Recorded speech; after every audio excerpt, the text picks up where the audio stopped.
There is one Blockbuster left on Earth, in Bend, Oregon.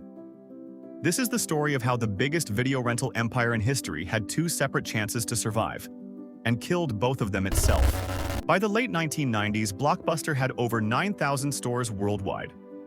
Friday nights meant piling into the car and walking the aisles together. It wasn't just a store, it was a ritual. The company was pulling in over $5 billion a year at its peak. Late fees alone brought in hundreds of millions annually, a detail that will matter later in this story. In 1997, Reed Hastings and Mark Randolph built a company around a simple idea.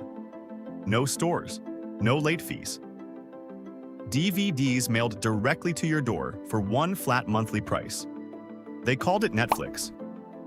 By 2000, it was still small, still unprofitable, and still largely unknown outside a niche group of early adopters. In 2000, Hastings and Randolph flew to Dallas to meet Blockbuster's CEO, John Antioco. Their pitch: Blockbuster buys 49% of Netflix for $50 million. Netflix runs the online arm. Blockbuster keeps doing what it does best: the stores.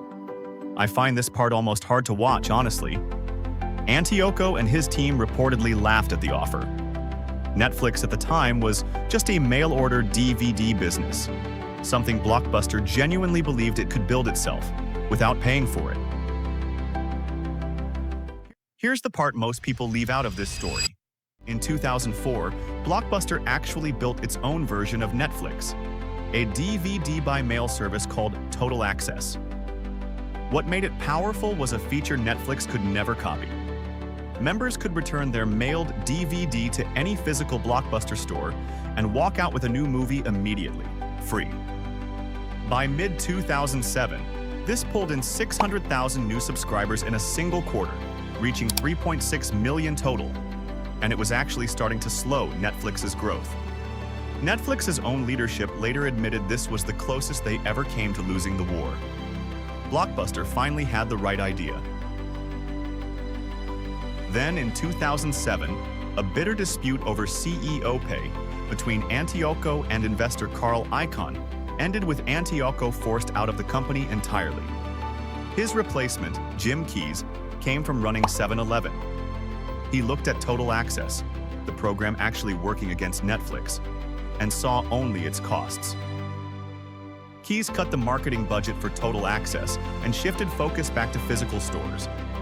He was later quoted saying he was confused by everyone's fascination with Netflix. Blockbuster's online subscribers were cut in half within a year. The one weapon that had actually worked was deliberately switched off. Freed from its toughest competition, Netflix launched streaming video in 2007. No discs required at all.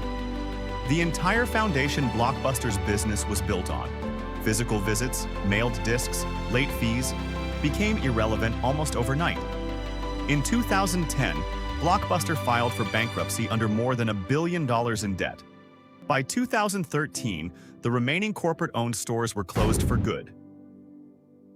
One independently owned franchise in Bend, Oregon, kept going. Today, it survives largely on nostalgia, tourists, and documentary crews more than regular rentals.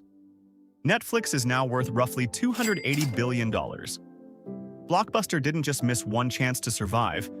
It built the right answer, watched it start working, and then chose to turn it off. They didn't lose because they never understood Netflix. They lost because the moment they finally built something that worked, new leadership decided it cost too much to keep. What's a comeback you think got killed too soon? Let me know. I read every comment.